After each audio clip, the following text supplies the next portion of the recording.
What's going on YouTube? Elsa STI here this morning, just on my way to work. Want to make a quick video talking about the Ford Focus RS now that it's officially hit the streets here in the US. Been around the car scene for a long time, and I gotta tell you, I haven't seen a car as hyped as the Ford Focus RS in a long time. So what's the big deal? People said that this car was gonna come out and be an STI killer. In fact, I made another video on that topic a few months ago.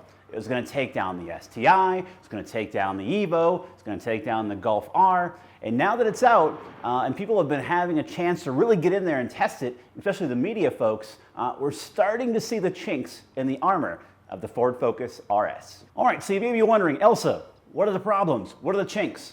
Let's go over that right now and take a look. I want to bring up an article here written by Bill Caswell from Road and Track. And let me just do a little bit of a read here. First, Ford has explained during the pre-drive presentation, the driveline was optimized for 350 horsepower and 350 foot-pounds of torque. That means the driveline is as light as possible to improve performance while still being able to reliably put down power, especially under launch control. And again, Ford mentioning this to the media is not by happenstance. In fact, there's actually an engineer for GKN. GKN was actually the company that designed the RDU, or the driveline components, in the Ford Focus RS.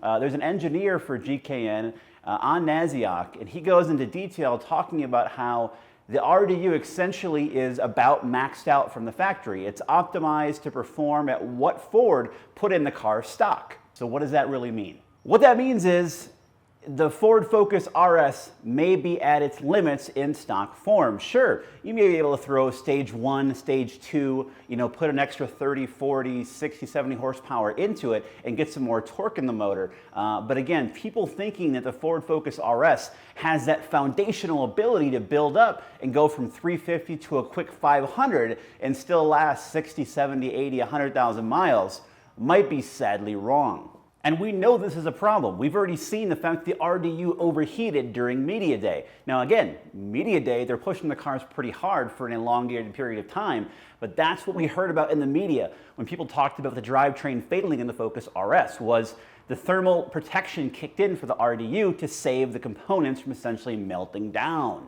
Ford did not design this car to be a horsepower monster. That's becoming apparently clear.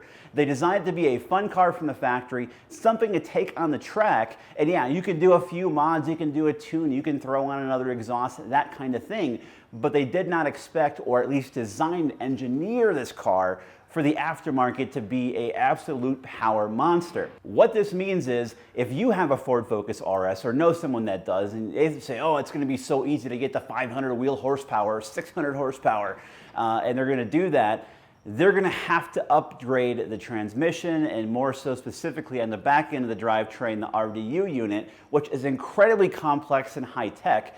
Certainly not an easy piece of hardware to replace in terms of getting it to work with the car. The components are not expensive. It's the tuning and the trial and error that it takes to get the RDU unit and the dual clutch packs to work properly at a certain power level. So again, they're gonna have to spend thousands of dollars to even get the car ready to spend thousands of dollars to get the power they're going to want out of the car. So what this means is Ford Focus RS, not a foundation to build on to insane levels unless you got some deep pockets. We should also talk about another thing.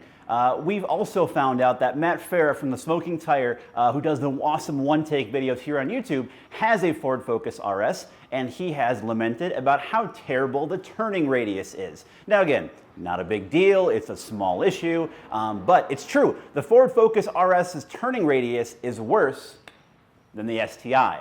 And let's get one more thing straight about how Ford has designed the drivetrain in the Focus RS. Now, there's kind of two ways you can go about this. You can design it for straight up track performance, or you can kind of design an all-wheel drive system that is great when it comes to slippery conditions, snow, wet, ice, uphill and slippery conditions. And that is really where Subaru's symmetrical all-wheel drive shines. It is the best all-wheel drive system on the market, hands down, no question. However, the Focus RS is designed and engineered to be a great system on the track for short bursts of time. You know what I'm saying?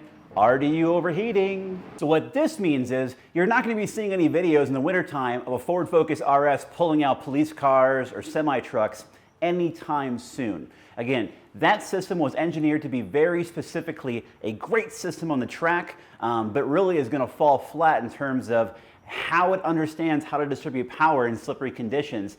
It's not going to be like a Subaru in the winter. It's just not.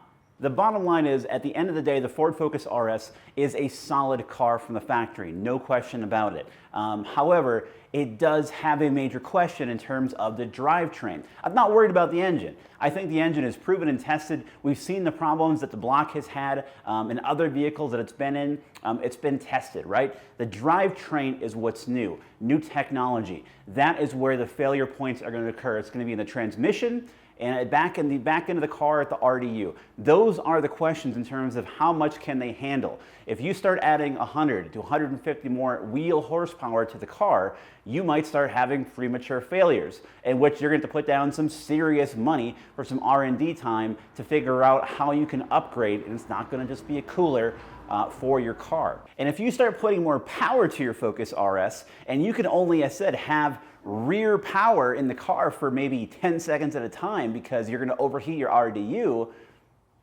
did they really sell you an all-wheel drive car, or did they sell you a fake bill of goods? I'm open to flames, I know it. The Ford Focus RS fanboys, come on in, drop some comments down below, start the conversation, tell me why I'm wrong. I don't think I'm wrong. And the Subaru folks, please chime in as well. Again, great car from the factory, but there may not be much left on the table. Let me know your thoughts down below. Don't forget, like, comment, and subscribe. I'll see you again next time.